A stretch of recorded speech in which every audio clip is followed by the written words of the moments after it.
event-event besar seperti fenomena gerhana matahari, gerhana bulan, dan lain sebagainya. Nah, bakalan nanti ada di tanggal 8 November itu akan terjadi fenomena unik ya, setahun sekali kadang itu fenomenanya namanya gerhana bulan. Gerhana bulan total pada tanggal 8 November. Itu bisa mulai diamati itu pada pukul 6 sore hingga ke jam 8 malam. Ya. Jadi teman-teman siap-siap nanti keluar dari rumah, lihat langit, lihat bulannya, bakal kelihatan ada fenomena gerhana bulan tersebut. Tuh. Nah, hasil-hasil dari teleskop yang ada di sini itu gambarnya seperti yang sana.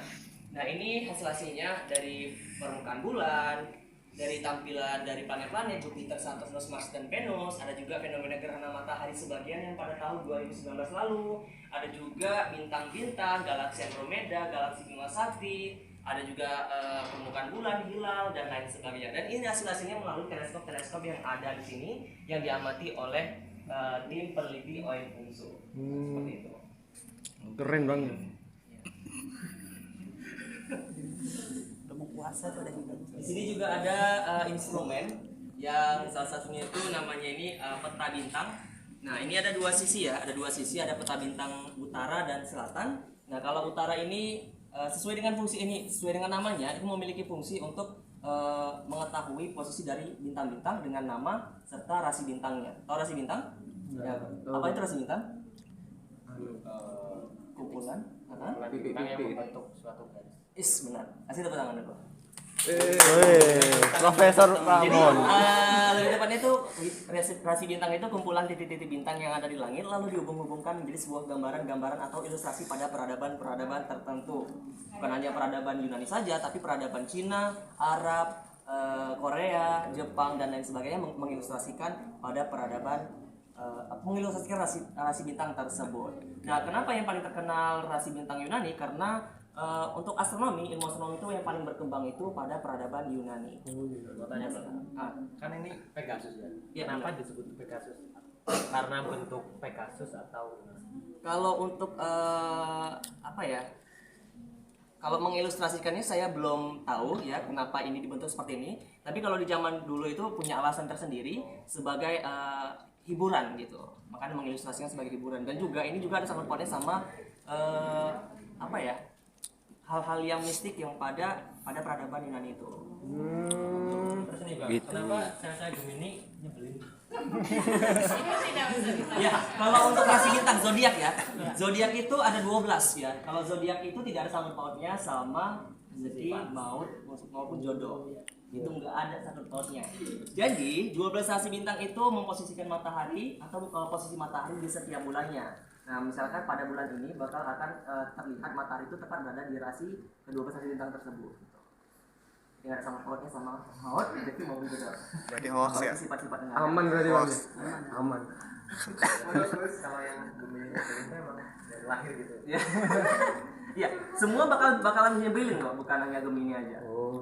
Saya bisa nyebelin. Kalau Cahyo kan saya nyebelin juga kan? Enggak Bang. Keren. Keren. Bisa lihat bintang. Jadi cara penggunaan peta bintang ini kalau di zaman dahulu sebelum para astronom sebelum mengamati benda-benda langit atau mengamati bintang-bintang, mereka itu harus melihat peta bintang ini untuk mengetahui posisi dari bintang tersebut untuk diamati.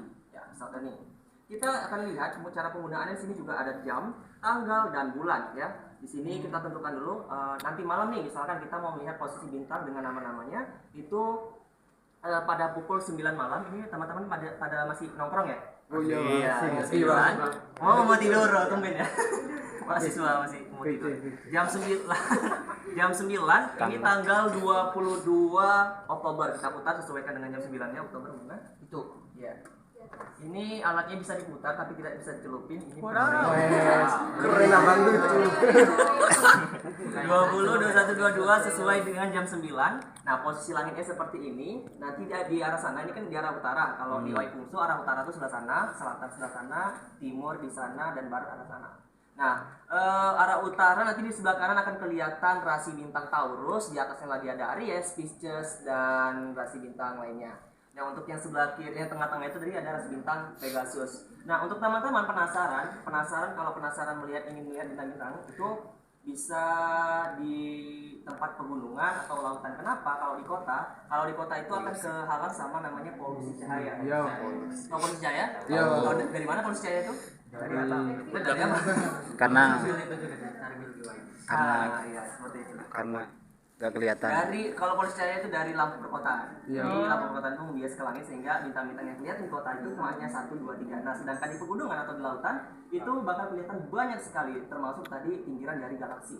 Oh, gitu. Apalagi itu kan laut ya, Bang. Hebat. Yang sering camping malam gitu kan. Lihat aja langitnya. Beda kan? Iya kan? Jaga hutan. Nah, seperti itu. Yang kita lihat ini atasnya. Yang ini bagian daratannya. Ini ufuk. Nah, seperti itu. Ada lagi Bang ya? Terus Bedanya zodiak sama rasi-rasi yang lain. kalau rasi bintang ini kan di peradaban Yunani itu ada 88 rasi bintang. Namun hanya 12 rasi bintang saja terkenal dan 88 itu termasuk dari yang 12 rasi bintang tersebut. Nah, yang membedakan 12 rasi bintang itu tadi kan saya sudah katakan 12 rasi bintang itu zodiak posisi matahari di setiap bulannya gitu. Jadi kalau di siang hari posisi matahari tepat berada di sini akan mengikuti terus sampai ke 12 bulan. Misalnya Desember, Januari ke Desember, nah seperti itu muter dia. Nah ini bagian selatannya dia muter, posisi matahari tepat berada di rasi tersebut. Yang Aldebaran itu rasi bintang, nama bintang bukan rasi bintang, nama bintang bukan sinetron itu ya. Nah seperti itu.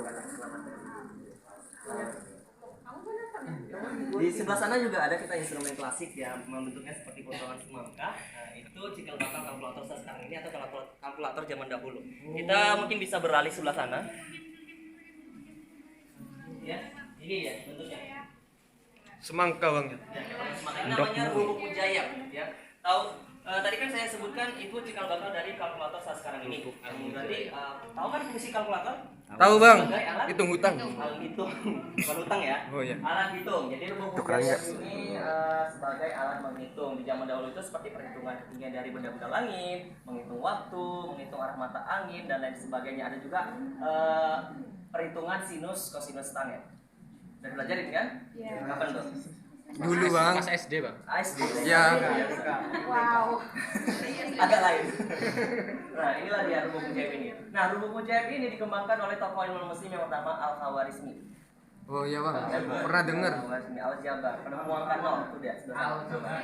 Di sini juga ada asal muasal dari kamera. Oh kamera Iya, ini. asal muasal dari kamera yang berawal yang namanya itu pinhole atau kamera lubang jarum. Pin itu kan jarum ya? Iya, Bang. Itu lubang jarum. Jadi kenapa bisa dikatakan kamera lubang jarum? Karena di sini terdapat lubang seukuran lubang jarum. Seukuran jarum maksud saya. Seukuran jarum. Nah, kalau di zaman dahulu ini untuk mengamati proses terjadinya gerhana matahari, ya. Tahu gerhana matahari kan? Tahu, Bang. Tahu. Gimana proses terjadinya gerhana matahari? Kayak dimakan itu. Saat bumi, bulan, dan matahari satu lapis. Keren. Ulang lagi. Tepuk tangan lagi. Nah, jadi untuk mengamati proses terjadinya gerhana matahari. Jadi yang lubang ini kita arahkan ke arah yang objeknya bercahaya, termasuk tadi matahari, lampu, apalagi jendela dan lain sebagainya. Nah, yang ini bukan untuk masukin duit ya, ini ke kotak infak. Ini untuk yang diintip ya, untuk kita melihat di dalamnya. Jadi zaman dahulu ini cikal bakal kamera zaman dahulu. Terus di dalam ini kita akan melihat objek bercahaya, ya objek bercahayanya saja. Nah, misalkan nih kalau terjadinya gerhana matahari cincin, dia di dalam ini kita lihat, ini kita arahkan ke arah gerhana mataharinya, di dalam itu akan tergambarkan cahaya membentuk cincin. Sedangkan gerhana matahari sebagian dia akan membentuk cahaya membentuk sebagian atau cahaya seperti sabit ya, gitu kan. Atau misalkan nih kita arahkan ke arah jendela, dia akan membentuk seperti jendela, atau jendelanya bentuknya lob, dia akan terbentuk di sini dalamnya lob. Gitu. Wah. Atau lampu ini garis ya. Mungkin kita bisa dicoba dan kita praktikkan juga ke arah lampu. Teman-teman yang saya coba silakan kamu lihat dari sini kita arahkan ini ke arah lampu. Buang kayak lo Ini yang biasa ngintip ya. Ngintip. Kalau sekitar ini kelihatan ada cahaya yang masuk di dalam, kelihatan. Ada bentuknya seperti apa? Garis, nah seperti lampu ini ya, garis. Nah itu katanya. Nah selanjutnya alat ini juga terus berkembang dan di depannya ditambah lensa dan jadilah bentuk yang namanya kamera obscura ya. Obscura. Tadi itu kamera lubang jarum, kalau ini kamera obscura. Nah bedanya antara kedua ini, kalau yang tadi itu hanya menampilkan cahayanya saja, kalau ini sudah menampilkan gambaran dan bentuk dan warnanya gitu. Sama, oh enggak beda, belum sampai situ. Nah, Bentuknya seperti ini, cara penggunaannya cukup sederhana. Kita geser dulu, buka dulu jalan di sini. Kita arah ke arah luar, kita akan melihat tampilan yang berada di luar. Nah, silakan kamu. Ayo. Kamu tutup seperti ini dulu untuk melihat. Oke, gelap. Yang jelas dilihat di kertas putihnya, kan kelihatan bentuknya. Ya, towernya, warna towernya kelihatan hitam ya. Kalau di luar itu cerah, dia akan kelihatan warnanya. Langitnya juga bakalan kelihatan juga warnanya. Warna biru, berawan seperti itu. Dan itu juga ada peta itu berwarna biru tidak tiba. Ada tiang miring juga di situ. Ya, oke. Nah, seperti itu. Bang, Lagi ini mau coba? Bang, aku Nelson dong. Mandela ya, Bang. silakan. Masa depan kami juga nggak kelihatan, Bang. Iya, nggak kelihatan. Jadi benar-benar dia harus diarahkan yang bercahaya gitu. Iya, kamu lihat di kertas warna putih. Oh, betul. Ada kelihatan masa depannya? Oh ya, itu kelihatan. Lihat juga jodohnya. Coba diintip dulu, kelihatan nggak jodohnya kira-kira? Kelihatan itu masih jauh atau udah dekat? Sesuai dengan kamera. Kelihatan apa? Canggihan kamera tuh. Kamu tutup biar cahayanya nggak ada yang masuk. Topnya buka dulu.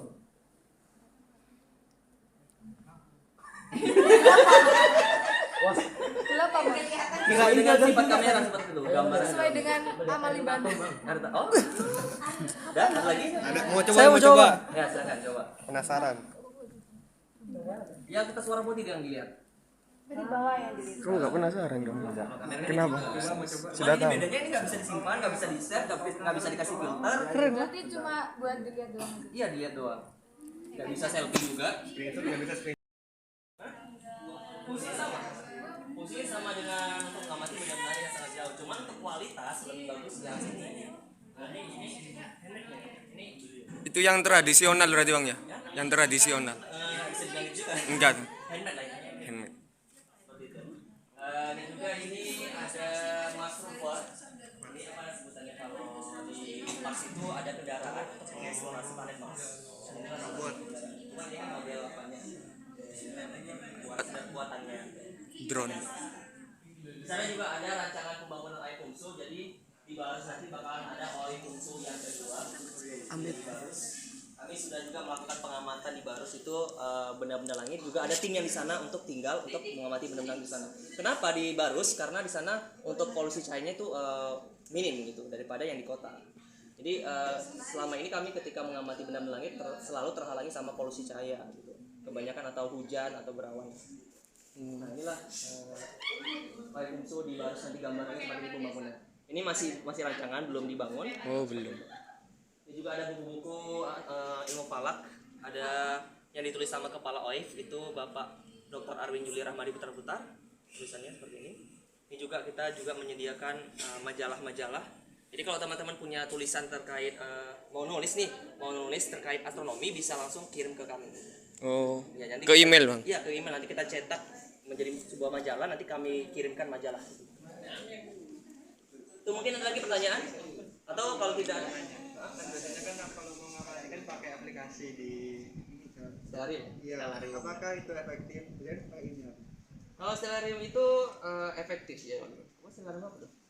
Agak beda. Itu apa itu? Aku pakai Skynet. Oh, SkyMap. Saya pakai Stellarium. Kayak Google Map ya? Sekarang berbayar Bang. Yang keren lah. Iya. Ini nggak sarankan. Ya. Sejarah berdirinya itu gimana? Awal berdirinya. Sejarah awal berdirinya OIF ya.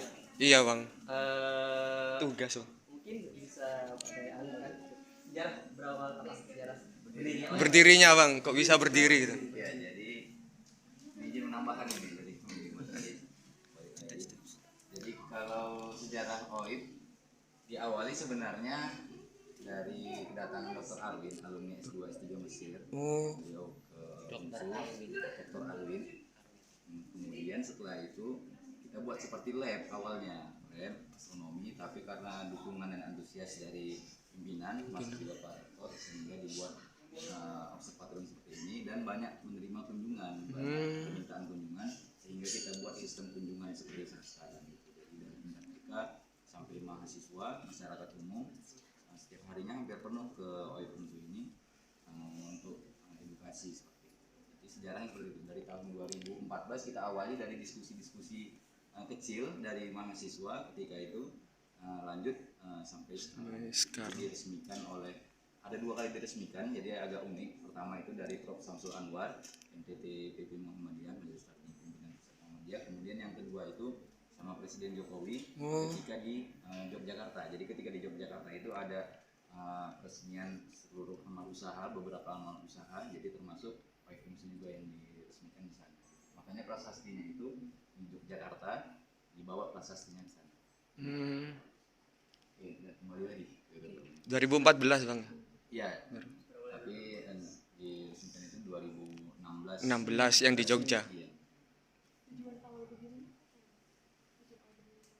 Ya, jadi sesuai visi misi OIF-UMSU itu ada menyelenggarakan pelatihan baik dari tingkat nasional dan internasional, ada juga intinya untuk memajukan astronomi di Indonesia gitu. Jadi kita memadukan hazanah Islam dan sains modern.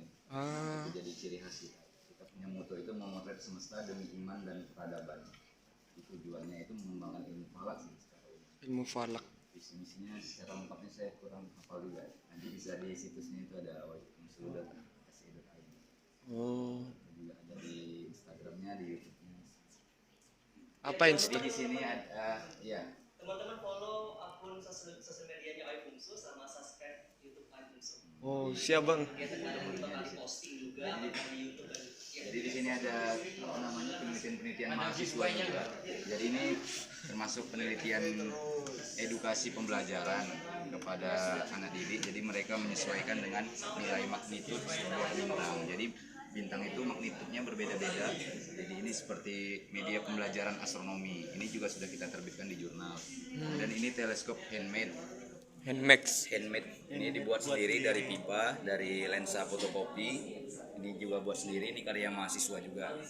Kemudian, ini buatnya tergantung waktunya sih. Kalau intens seminggu sudah. Jadi kita mengadakan pelatihan juga ke sekolah-sekolah. Untuk membuat teleskop handmade seperti ini. Kemudian ini ada yang terbaru. Ini kamera obscura OIF-UMSU. Ini sudah dipatenkan. Kamera ini bang. Iya, jadi yang tadi yang dijelaskan tadi dikembangkan lagi. Jadi kita tambahkan fitur-fitur barunya lagi di dalamnya. Baru kita daftarkan ke hak paten, baru keluar sertifikat hak patennya yang lalu juga. Jadi kita bisa mengukur spektrum cahaya yang terdapat di sini. Di OIF-UMSU. Ya, kita sudah membuat pelatihan ya penelitian dan pengabdian. Jadi itu yang paling banyak dilakukan oleh OIF-UMSU, baik kita publish di jurnal-jurnal nasional dan juga jurnal internasional. Kemudian pengabdian ke masyarakat, kemudian ada rekor muri, ada juga buku-buku karya tim OIF-UMSU. Nah, yang paling banyak itu pengabdian, termasuk juga mengukur arah kiblat. Kita sudah ada ratusan masjid yang diukur kiblatnya oleh OIF-UMSU. baik di kota Medan maupun di luar kota Medan, ada di Aceh, di Jogja, di Sumatera Utara ini sudah belum. Jadi ada masjid bisa mengirimkan surat permohonan, nanti kita akan turun ke lapangan untuk membuat kiblat masjid. Kemudian juga ada kerjasama ke pemerintah kota Medan. Jadi setiap awal bulan Ramadan, Syawal itu kerjasama di sini melakukan pengamatan hilal bersama di sini. Sering juga diliput oleh media-media besar di kurang lebih itu. Ada juga event gerhana, momen publik lah, dan juga penelitian-penelitian di benda langit. Kemudian juga ada jurnal Sinta 3 kita, jurnal Al-Maksud, itu bagian yang menulis di situ juga. Kemudian juga ada karya-karya yang tadi dibuat oleh tim OIF-UMSU juga. Itu. Beda. Jadi kalau yang ruangan ini planetarium. Sebenarnya planetarium itu kalau di Jakarta itu dia apa ya, dome. Kita duduknya melihat ke atas. Tapi karena awalnya bangunan ini tidak direncanakan untuk sebuah observatorium, maka ada keterbatasan gedung. Jadi kita buat yang model flat datar seperti itu. Jadi ada simulasinya dan ada filmnya. Kalau di Jogja dan di Jakarta itu kan dia, makanya nanti kita rencana bangun di Barus yang lebih besar lagi. Jadi Barus lipat lagi dari Baru sini daerah Medan juga. Itu kurang lebih sekitar 12 jam dari Medan, tapi masih Sumatera Utara. Jadi dia di pinggir pantai barat. Aceh.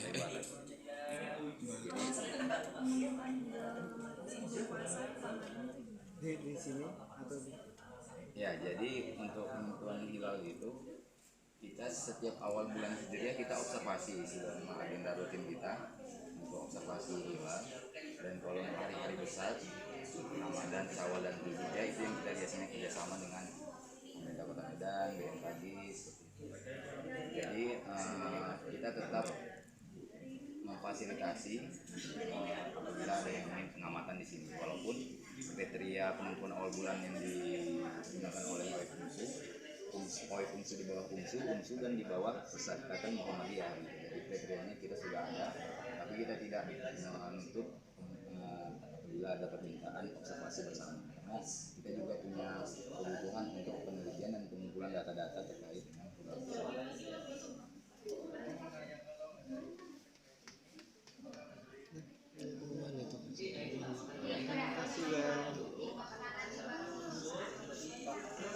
Ya. kenapa kok dimain falak? Ya, falak itu berasal dari bahasa Arab. Jadi artinya ya mempelajari tentang benda-benda langit bersama dengan astronomi.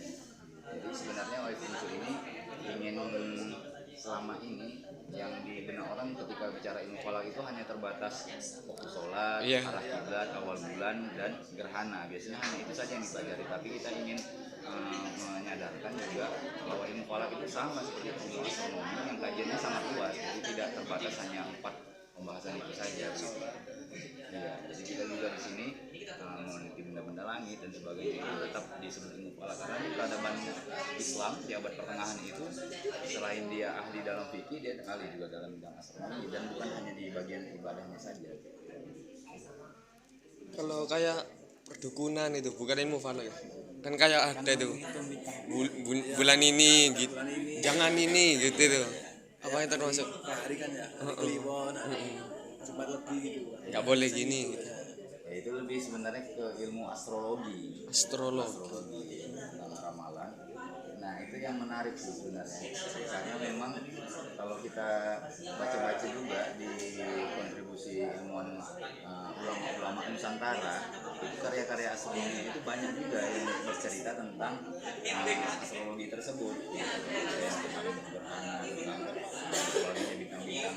Tapi dengan perkembangan ilmu pengetahuan teknologi maju sekarang, jadi kita sebenarnya sudah lebih kepada ilmu astronomi yang terbukti secara ilmiah gitu. Jadi sudah mulai agak ditinggalkan tentang ilmu astronomi. Tapi kalau kita baca hazanah ulama-ulama zaman silam itu masih banyak juga ditemukan tentang ramalan-ramalan tersebut gitu. Nah itu dikembalikan lagi kepada orang yang mempelajari terkait Astrologi. ada astronomi. Soalnya kayak beneran biasanya terjadi ya. Kalau cuaca itu enggak Astronomi. kayak yang viral gitu, yang di Mandalika itu kayak rawan hujan. Pawang hujan gitu itu. Apakah itu ahli astronomi gitu? Iya. Ya kalau dari sudut pandang astrologinya kan pasti ada mungkin bacaan-bacaan tertentu yang untuk kalau hujan, tapi kalau dari sudut pandang astronomi ya itu bisa dipelajari secara ilmiah. Dari pergerakan awan, jenis awannya apa, jadi dideteksi beberapa hari kemudian itu ada awan apa saja dan jenis-jenis awan itu kan ada, kita lihat pergerakan anginnya kemana, memungkinkan hujan atau tidak di situ. Nah kalau nanti ada rekayasa awan juga itu ada pelajaran dari BMKG-nya, lebih khususnya di BMKG mereka menaburkan garam atau sebagainya untuk meminimalisir daerah hujan di suatu tempat dan sebagainya. Dan di kita hanya ada alat satu namanya itu weather station, itu juga ada untuk mengukur cuaca, mengukur curah hujan di atas saja, di atas yang berputar yang nanti ada dilihat ada arah angin. Jadi itu hanya untuk mengukur kelembapan, curah hujan sama kecepatan arah angin aja. Tapi kalau untuk yang kompleks untuk meteorologi klimatologinya itu lebih kepada BMKG. Mereka punya alat lebih banyak. Ini kira-kira alat segini ini berapa gitu? Nah ini kalau di total saya tidak tahu persis ya, mungkin miliaran lah, sampai Miliar. miliar atau 2 miliar. Tapi kalau yang direncanakan ini sudah belasan miliar di anggarannya. Ini harusnya di mana? Di mana? Harus Harus itu ke pantai barat, di pantai baratnya Sumatera, kurang lebih sekitar 10 sampai 12 jam. di daerah Di Tapanuli. Sibolga, Aceh Singkil. Tapi Aceh Singkil itu udah provinsi Aceh, ini dia masih provinsi Sumatera. Barus itu terkenal loh, itu sebenarnya titik nol peradaban Islam. Oh, di Barus. Ini karena udah habis kita mungkin beralih, kita yang kemari tapi kita keluar dulu. Oh ya. Makasih, makasih Bang.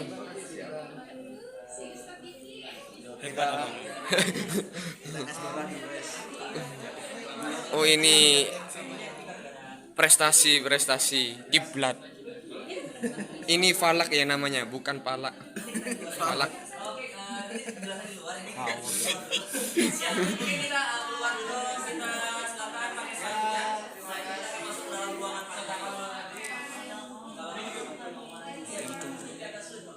Antri. Itu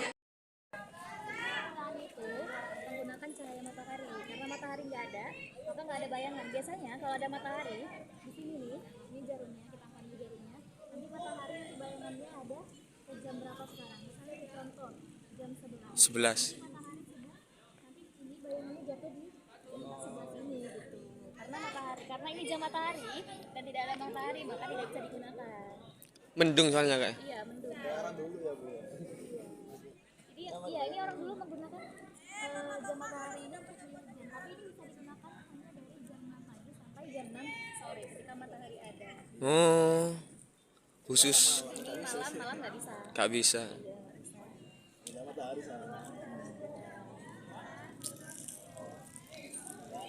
Berarti kalau menentukan waktu sholat di sini bisa. Kemudian dari sini biasanya kalau ada matahari ini karena gerimis makanya nggak bisa di itu. Sliding roof itu ada teleskop besar, kita bisa mengamati matahari, melihat matahari langsung. Tapi karena mendung, matahari nggak bisa dilihat. Bisa kita buka itu.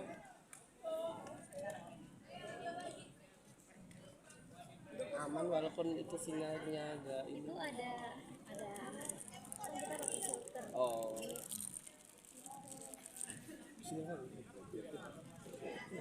Ini mahasiswa dari mana? Dari campuran Kak. Dari mana aja? Kebanyakan Jawa. Observer. Dari Jember. Pernah ke Jawa Kak? Belum. Oh, Depok, Jakarta.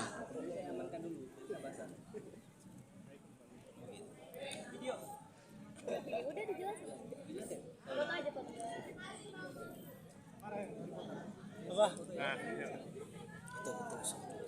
Nggak tanya Bang. Kalau miring semua yang cewek apa aja? Pegangin. Aku kok nggak kelihatan ya? Jadi ini fungsinya apa saja Kak? Ini menentukan waktu. Menentukan waktu. Enggak selain barangkali Menggunakan cahaya matahari. Nama ini jam matahari. jam matahari. Kompas gitu kak? Jam matahari. Kayak jam. Tapi ini jamnya itu khusus di Lintang Utara Kota Medan. Jadi itu penggunaannya kita harus menggunakan cahaya matahari. Kan ada matahari nih. Biasanya kalau ada matahari, ini kan biasanya itu kayak apanya itu? Oh, cahayanya. Nanti turun dari sini. Misalnya nih jam 11. Nanti jatuh tuh bayangannya di sini tuh jam 11. Gitu. Karena matahari nggak ada, itu bisa digunakan. Dan ini digunakan biasanya dari jam 6 pagi sampai jam 6 sore ketika matahari ada aja. Kalau malam dia nggak bisa digunakan. Nah, terus untuk penempatan ini Kak, apakah bisa di mana saja atau harus? Iya, bisa di mana saja. Ini kan versi besarnya nih. Iya. Kita bisa buat versi sendiri gitu. Tapi kita harus dengan kayak monumen besar gini lah, makanya kita bisa soalnya kan ini menggunakan cahaya matahari, jadi kita benar-benar bisa memanfaatkan cahaya matahari. Timur ke barat berarti. Iya, kalau ini lintang utara sesuai dengan lintang utaranya Kota Medan. Bintang. Berarti kalau seperti daerah yang jarang matahari itu gimana Kak? Jarang matahari pasti ada. Kan ada kayak kutub ya, kayak kutub utara itu. Tidak bisa jelas, tidak bisa. Ah, nggak bisa buat ini berarti ya. Sia-sia berarti. Enggak lah. Loh, sia-sia buat di kutub utara maksudnya. Ngapain kau ke Kutub Utara? Ke sini aja sih. Kan tanya tadi. Kau ini. Jalan-jalan keliling ke atas. Oh, sudah ini Kak. Makasih Kak.